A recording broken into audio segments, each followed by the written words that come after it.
great. Thank you. Great.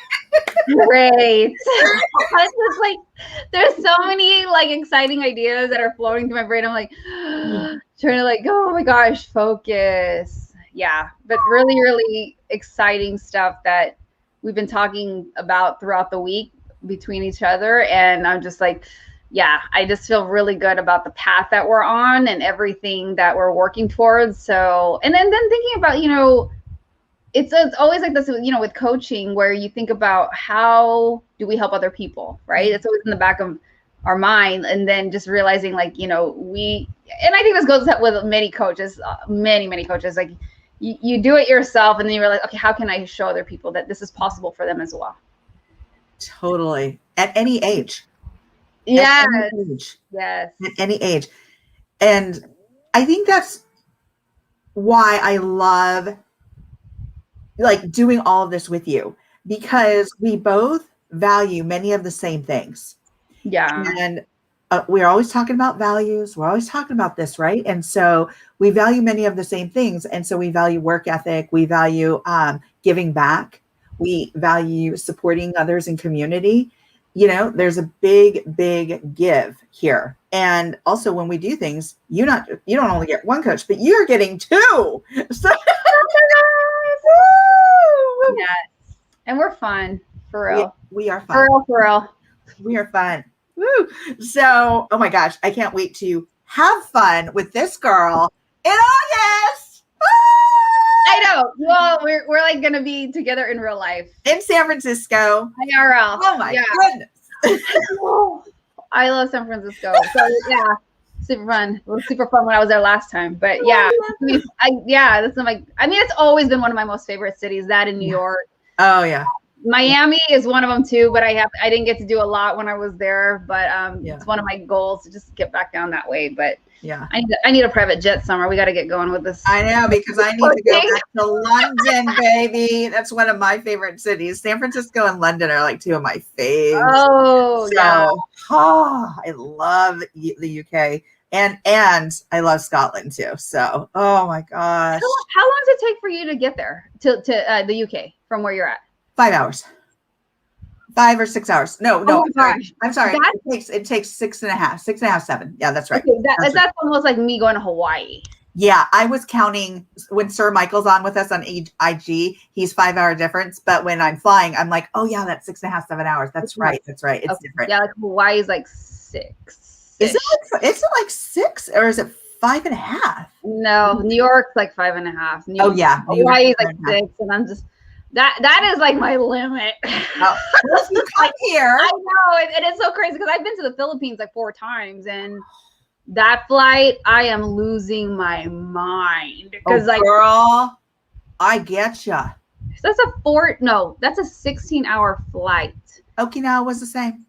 Yeah, whoever is in the aerodynamic field, please find a faster way. And you know what? Yeah, even a rocket ship, I'll be happy. Jeff Bezos. Yeah. Right? I know. Come on, Elon Musk, get on it. I know, right? Oh my goodness. 3 hours is just, I'm not having it. I'm not having it. Jen does not like to be confined into certain places for too long. Don't do it to her.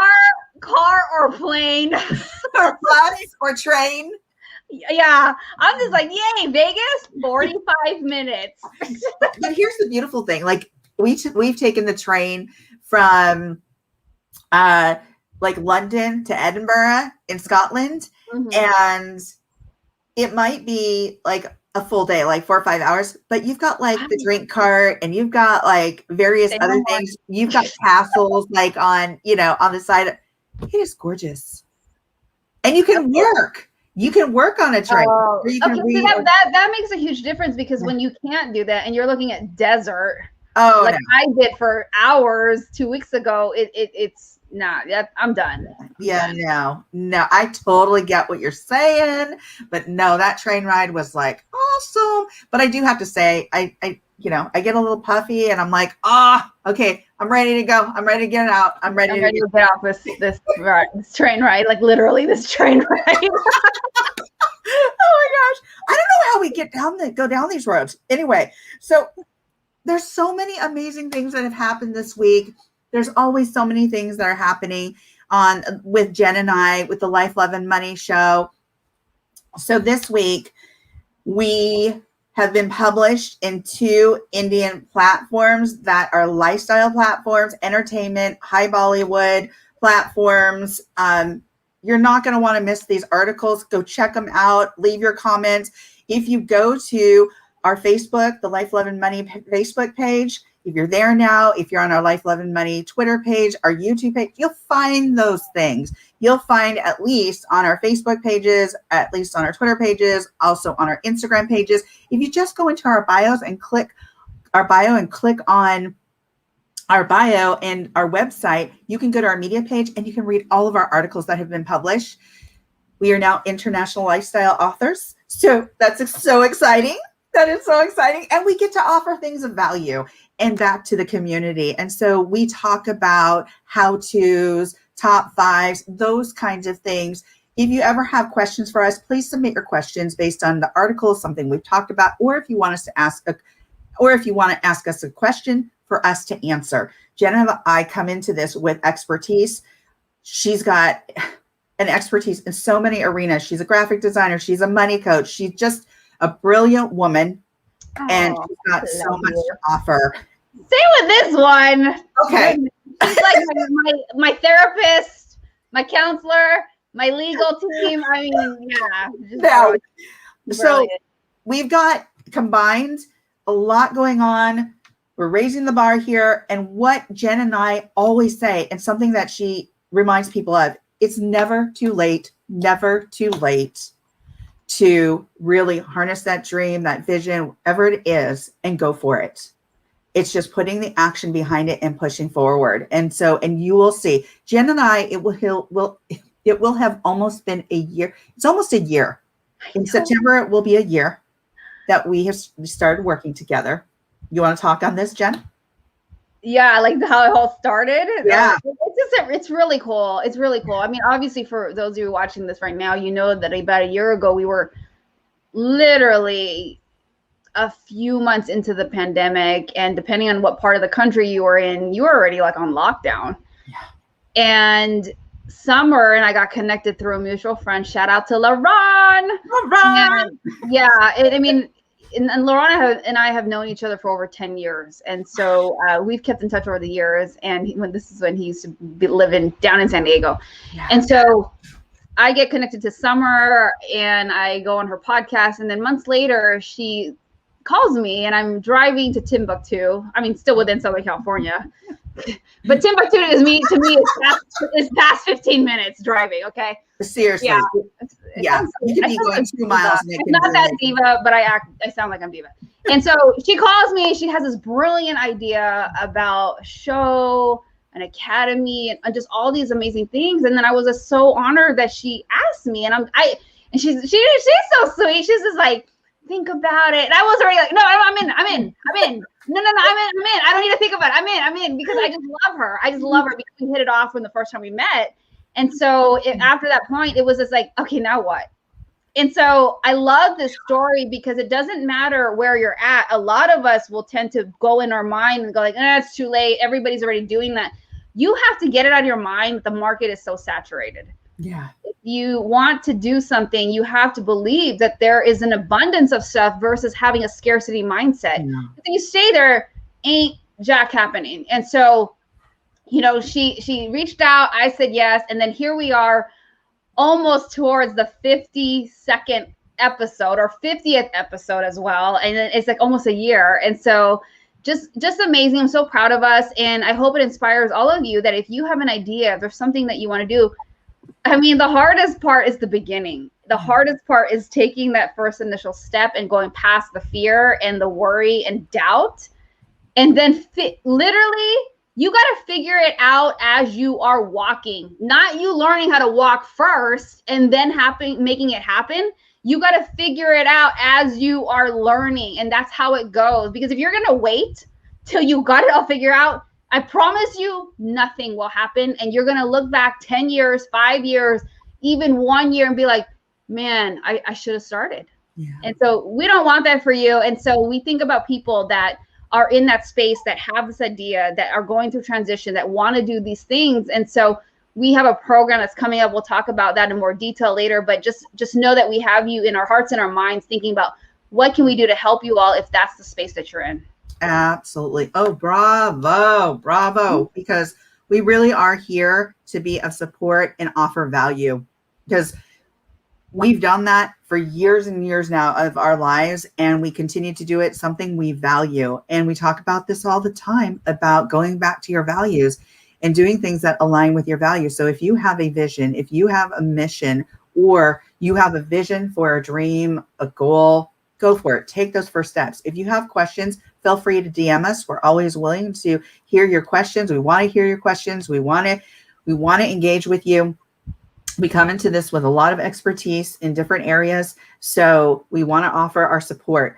Now, with that said, let's get on to our question, because I think this question is of such value to so many, and can be. So the question that is posed, do you want to read the question? Do you want to go over the question, Jen, or would you like me to?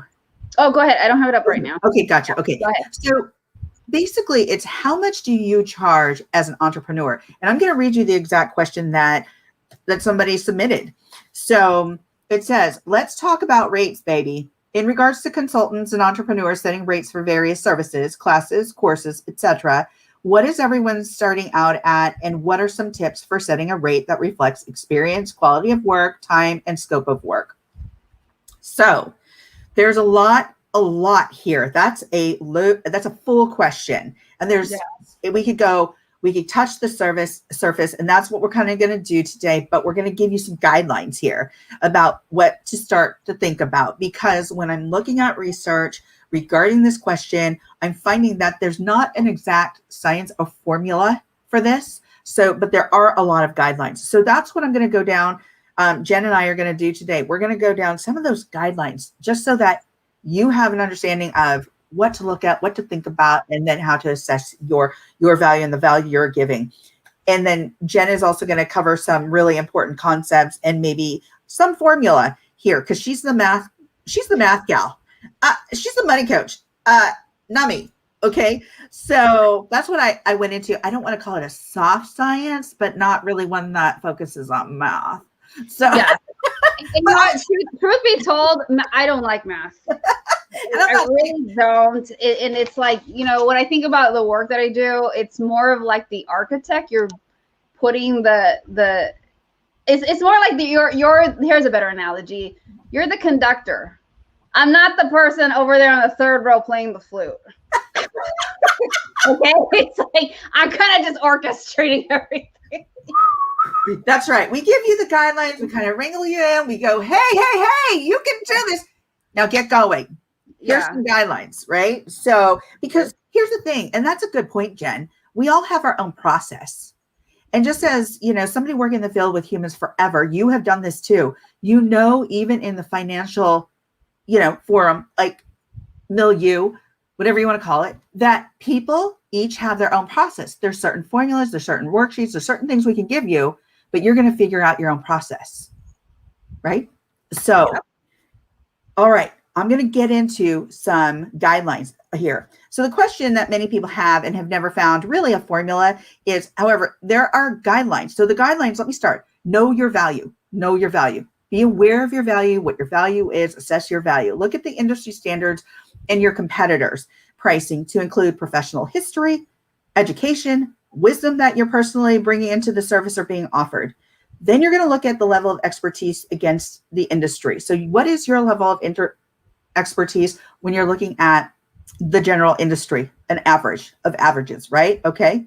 Consider the value your potential clients put on your services. So know your demographic. Let me tell you, it is so important. This is something Jen and I actually go back to on a regular basis. We start looking at our demographic, and we start looking at what are the values of that demographic, because one, that's going to show us what they value, and also how we sell to them. How do we sell our services to them, and what do they value? Because if they don't value what we're serving or what we're offering, they're not going to buy the services. So it's really important to look at your demographic and see what their values are and how they value A, B, or C, because that's also going to give you an idea of what your price point is or what you can offer your service at or your product. So again, consider your demographic. If you haven't done your research, do your research. This is something that Jen and I constantly go back to, doing our research. We're little research nerds. So we love nerding out on the research, but we also love applying the research too, because this kind of helps us elevate where we want to be in regards to whether or not it's a service of value or something we want to monetize. And then, are you going to have set rates? This is really important. Set rates for everyone, case by case pricing, variable rates based on bargaining. What are your rates going to look like? What's your scale going to look like? Then also consider your overhead. Really important. Your overhead costs, number of people you're serving, any outsourcing, scope of work, and your deliverables. And Jen is going to get more into that too when she gives us some of her formulas. And then consider profit margins and market conditions. Because when you're setting your rates or changing your rates, you want to look at the market and what's happening in the market. Is the market oversaturated? What makes you different in regards to the service that you're offering and unique, so that you can then say, this is why I'm valued at this price. I've been doing this for 36 years or 20 years or 15 years, and I have A, B, and C in regards to experience, expertise, wisdom, so forth, education, so forth and so on. So do your research about your market, understand your demographics, understand what they value, what your value is, which also helps you understand how to price your services and products. Now, specific to products, I'm going to give you a little formula here. A quick side note. So it's cost plus pricing. So cost plus markup percentage equals price. Jen's going to give you her formula too, but right now mine is cost plus markup percentage equals price. So for instance, if you have materials for $15, labor cost for $15, overhead for $10, total cost would be $40. Say you put a markup percentage of 40%, that would be $16. So if you add that $16 and that $40, what do you get? $56, right? For your total cost. However, what you also want to consider is charm pricing, because this might also help your sales. So charm pricing is whether or not you're going to add a 5, 7, or 9 to the end of that total cost. Because sometimes research has shown that it may or may not help. It's kind of like they're kind of split in regards to, yes, this helps the psychology of the sale, blah, blah, blah. But a 5, 7, or 9. So for instance, if your total cost is $56, you could actually charge $59.99 or $59.97. So that's what charm pricing is all about. Anyway, I'm done. I'm going to throw this back over to you, Jen, because I know you have some cool things to say and tell the folks out there. Yes, I love that. You know, my favorite part is that you talked about overhead. Yeah. And I think what's so important when it comes to overhead is that we, as entrepreneurs and small business owners and people that are solopreneurs and just starting out, we completely ignore that. So sometimes we get so caught up in the cost of things, and you have to remember, you're no longer an employee. You are now a business owner, regardless of the entity that you're holding. Like, I don't even care that you're not an LLC, S Corp, C Corp, any of those things. If you are selling a good or service, you are a business owner. Okay, we're not talking about entity right now. But one of the things that Summer said is about overhead. And so oftentimes what ends up happening is that we get so focused and we stay in the employee mentality where, okay, it costs me this much in materials. And then we forget that, wait a minute, there was also expenses. So here's the formula. It's sales minus cost minus expenses equals profits. And so what happens? Can you say that again? Formula is sales minus cost minus expenses equals profits. And so what happens is oftentimes we're only looking at cost and we forget about the expenses. And so if you want to break it down even more, the cost is like if you were an employee. If you were to pay somebody or you were to do this work yourself, you pay them maybe $15 an hour or something like that. And then we tend to stop there. You forget about the expenses. the expenses as a business owner, you forget how much time it really takes. It's not just that hourly rate that it took to do that work. So you forget about all that work that you got to do on the front end, all the work that you got to do on the back end, and then all the other things and overhead. And so we tend to ignore that part of the formula. And so what ends up happening is you do the work, you get paid, and you realize like, wait a minute, I spent 100 hours on this and I only charged $99 or whatever the case may be. But the point I make is that you start to realize like, wait a minute, I barely made any money on this. Yeah. And so it's so important that you don't forget that there are expenses as a business owner that you have to remember. And so one of the other things that I think is super, super important to also take into consideration is that you also do the numbers. And when I say that, if you're not even at this point where you have a profit and loss statement and you're tracking bookkeeping and all that stuff, do it this way. This is the most basic way. I want to keep this simple. So think about, what does it cost? Like, what do you need? Let's say that's $5,000 a month. Okay, let's just say you need $5,000 a month and you're a web designer and you're charging $1,000 per client to create a site. So how many clients do we need a month in order to make $5,000? We need 5, right? I have 5 clients. I charge $1,000 each equals 5,000. I'm meeting my financial goal of 5,000 a month. So you need to ask yourself, what is your monthly goal? Okay, that's where you can start. Even if you've never done profit and loss statement and all this other stuff, bookkeeping, fancy schmancy stuff, what is that number that you need? Because if you don't start with your financial goals, how do you know what the heck you're working towards? Okay, so start there. But now you have to ask yourself, is this feasible? Can I sustain five clients a month? Can you realistically handle all that? And then ask yourself, do you want to repeat this whole process in the next month? And sometimes, and I know this as a designer, you don't finish the project when you anticipate, because sometimes people might be lagging, they don't get back to you, so the project just freaking drags out. So you're going to have overflow, and then you're trying to get more clients. So you may be realistically working on maybe 7 clients in the second month. So you have to ask yourself, is that really sustainable? Is that how you want to structure your business? And the answer, I'm sure, is no. So now you have to take a look at, okay, well, what can I do? What other value can I add to this?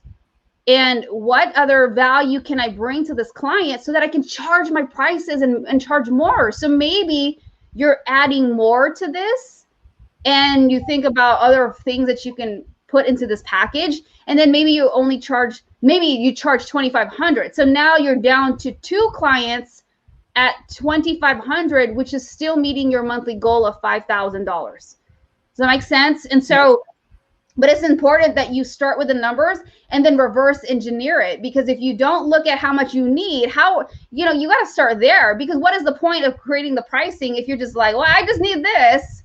You're just pulling things out of nowhere. And then take into consideration the things that Summer said about, your experience, and then an overhead, and then all, market demands. You have to look at all those things. And it's a good idea to look at your competitors just for the sake of doing the research, because you don't want to necessarily, okay, well, that coach is charging $297, I should charge $297 for my package. No, because you may have different audiences.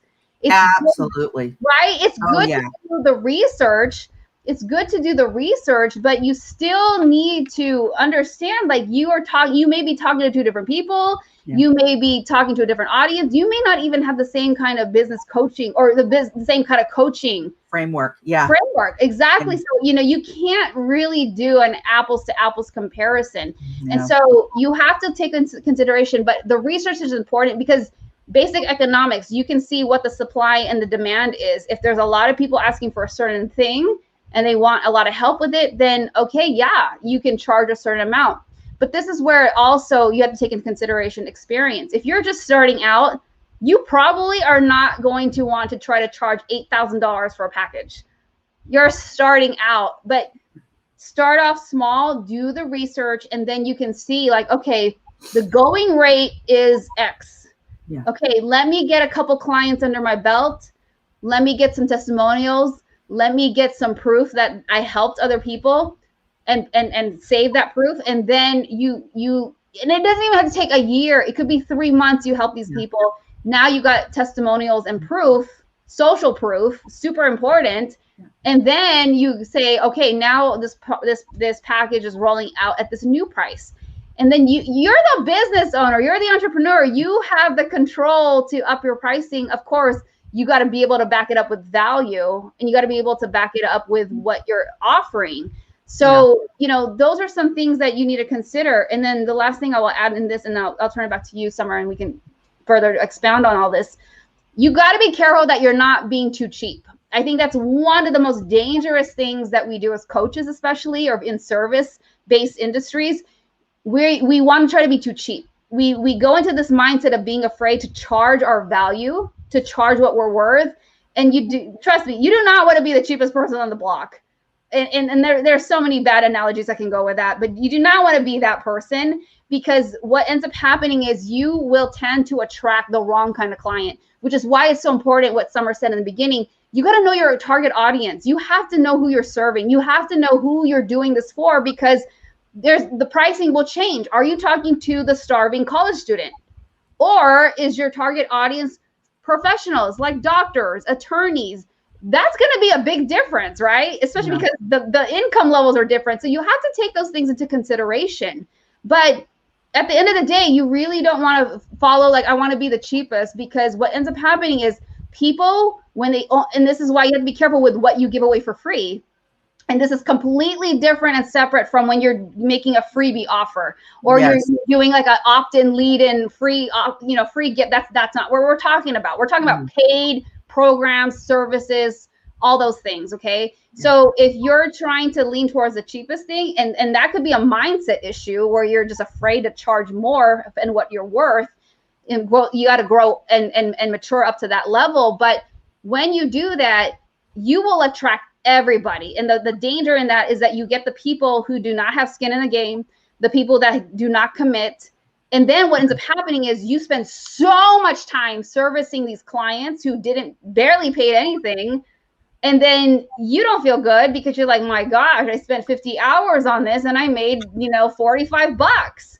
That's not how you want to start off. And so just take that into consideration, that you don't want to be the cheapest one. And research is good, but be careful of who you're researching, because, that could sway you in the wrong direction. But the research is there to kind of give you an idea of what the market is demanding and asking for, so that you can see where you can start. But all these things you have to take into consideration. Yeah.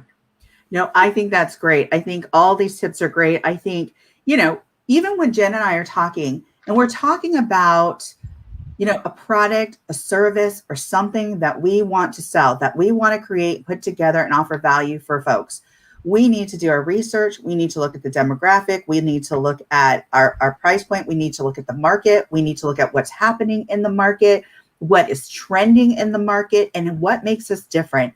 What is going to make us stand out from the others? And what is our level of expertise? Now, I do have to go back to something that you said, where you're not going to start off charging $8,000 for a small program necessarily if you're first starting out. However, I'm going to tell you, get a leg up here. You can go as, say, for instance, you're going through a certification program, or you're going through school and you're getting a degree. Get an internship. Link up with somebody who's been in the business for a while. Start helping that person. Start creating your platform and your profile. And by the time you get that certification, or by the time you get that degree, you're going to be able to charge just a little bit more, because you will already have had experience. You will already have had clients. Yeah. So, which is really key. And I love working with interns. I love it, because first of all, they don't feel so green when they're going out into the field, into the market. Number one. Number two, they can charge a little bit more at that point, and they can start looking at their own value and worth, and not coming into the milieu that they're working in, the venue that they're working in regards to whatever it is, marketing, if it's like us, lifestyle stuff. They can charge a little bit more, because now that they've got some experience, they've got the certification, they've got the A, B, and C, right? So there's a lot of ways you can do this, but I love what Jen said about reverse engineering. Know what your price point is, know what your goal is, and then start back from there. Start, kind of like breaking it up, understanding why, understanding the concept, the factors involved in what you're charging or why you're charging what. So we've given a ton of items here in regards to what you can follow, what like if you missed any of this, go back to our YouTube page. Can you throw that up there, Jen? Our YouTube page. It's the Life, Love, and Money with Summer and Jen YouTube page. Subscribe, and watch this. Watch the replay. It'll go up in about an hour. But again, know your value, know your worth, know your industry. Here's another tip. Go and follow those folks who have been in the industry for a while. See where they're reaching their clients, understand what they're doing, and understand what services they're providing or what products they're providing, what they're charging. But again, you come into the market with a different set of skills. You're going to be uniquely different. What sets you aside? Think about that. Yeah, the research is important. Go to the folks who can afford a lot of research. So for instance, Jen and I will go to the magazines. We'll go because things like Elle or things like Cosmo or things like, magazines, they have money for marketing research. So they know what's hot. They know what's trending. They know what's going on in the arena that you're working in, so to speak. So we're going to go there and we're going to look at what's trending for them, how they're reaching their demographic, because that's going to give us a better idea of what's going on in the market. So there's a lot of tips here. Please go check out our YouTube site. Check out this video if you've missed any of these tips. Jen's given some really great tips. And anything to add to that, Jen? No, I think, for the basic stuff, this could be a class on its own, but yeah, I think this is great. I think one of the things that I would stress is that it takes massive amounts of confidence and pushing through that fear in order to feel, and I don't even say you have to feel good about it. I mean, you should, but you may have that confusion, like, I don't know about this, do it anyway. Yeah. Do it. Just push through it and do it, because otherwise you're going to continue staying in that safe zone where you're taking on clients. I'm telling you, I've been there so many times. You're just like, I don't even have my heart and soul into this project anymore because I'm not making any money. And here's the scary part. It dramatically affects your energy. Physically and mentally, and that there's no cost to that. And you do not want to bring that energy into a coaching session or where you're dealing with a client. And so, and I can share this later, but there's been projects where I pushed through the fear, and another partner and I, we said, no, this is our price. And if they say no, then we were willing to walk away from the project. Mm-hmm. And a lot of times what ends up happening, like, you're surprised, there's this weird dynamic when you are confident in that high ticket price, and then the person sees your confidence, they say yes. These people know what they're doing. And oftentimes you'll realize people are buying into your confidence because they know that you know what it takes to help them. Right. But when you're trying to hide behind, like, well, I'm afraid they'll say no, so I'm just going to stay here at like $99 or whatever that whatever that number is below the value that you're offering, that's where it gets dangerous, and you need to stay away from that. So just step into that confidence and push through that fear, because I'm telling you, once you get a taste of that, you're like, okay, I can do this. And it just keeps going up. Yeah, absolutely. Bravo. I think this is really good information, especially for the emerging entrepreneur, even if you're struggling, so to speak, with how to figure out your pricing, and you've been in this for a year or 2 years and you're like, oh man, I'm just not there yet. There's some really great tips here. Go and watch our video. Let's get to our nugget of the day, Jen. All righty. Awesome.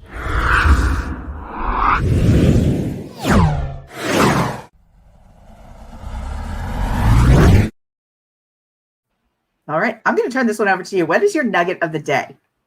I'm going to go back to, I think this is going to be different from what I said last time, but my brain is going towards, I think I need to emphasize this. I think you need to go back to your numbers and really look at your overhead and look at okay, did I even establish financial goals to begin with?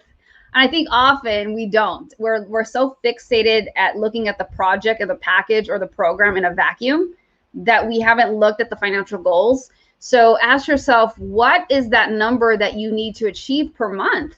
Start there. I think we don't do that. We just look at the program, go, what should I charge for this? Without looking at the entire environment. You're just looking at the package. And you can't do that. You got to look at because then you don't know how to reverse engineer it. You don't know how to say like, okay, well, how many clients do I need? And I get even more nerdy. I actually take into account 25 to 30% for taxes. Oh, yeah. I even increase it because I know there's going to be taxes that I owe because this is not part of this show right now. But the other mistake is that a lot of solopreneurs, entrepreneurs, we don't remember that a year from now we're like, oh my gosh, I didn't take taxes out on a quarterly basis, and you're wondering like, oh, I owe $30,000. So I even go that far to go realize, okay, I need to account for taxes because listen, you're not on W-2 no more.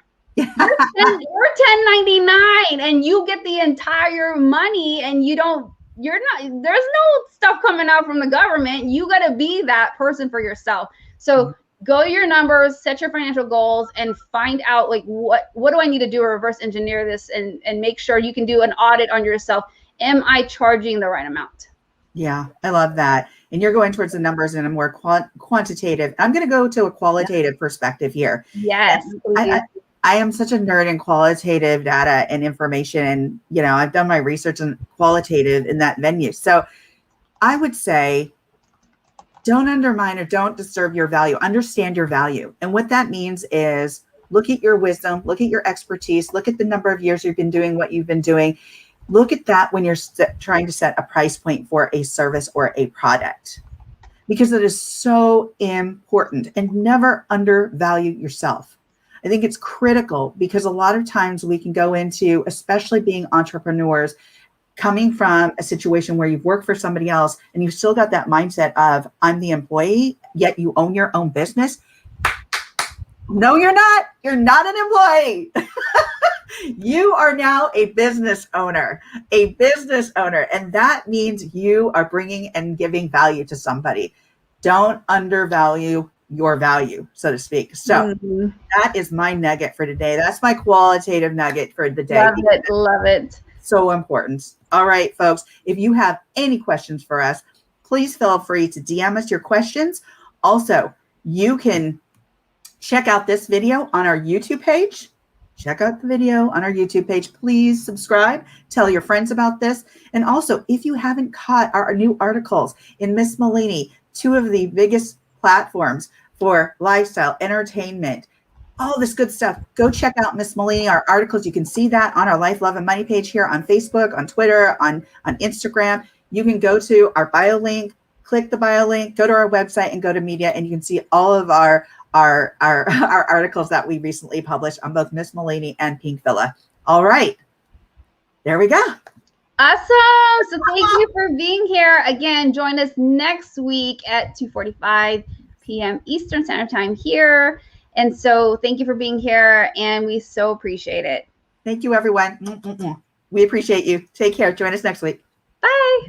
Bye, Jen. Bye, Summer. Thank you for watching the Life, Love, and Money Show with Summer and Jen. Dr. Summer Watson is the owner of the production and coaching company Core Women, LLC, is a doctor of psychology, has a depth of experience working in both for-profit and nonprofit in human services and mental health, is a professional coach, seminar host, documentary film producer, and an author. Jen Fontanilla is a former financial advisor and now a certified money coach, speaker, and has published 6 books. She has worked with organizations such as the Walt Disney Company, Warner Brothers, Target, Goodwill, and the U.S. Air Force. She loves working with women and helps them master their money and mindset to empower them to build the ultimate life without worrying about money. Join Summer and Jen every week as they go live on the Life, Love, and Money Show on Instagram, Facebook, Twitter, YouTube, and LinkedIn.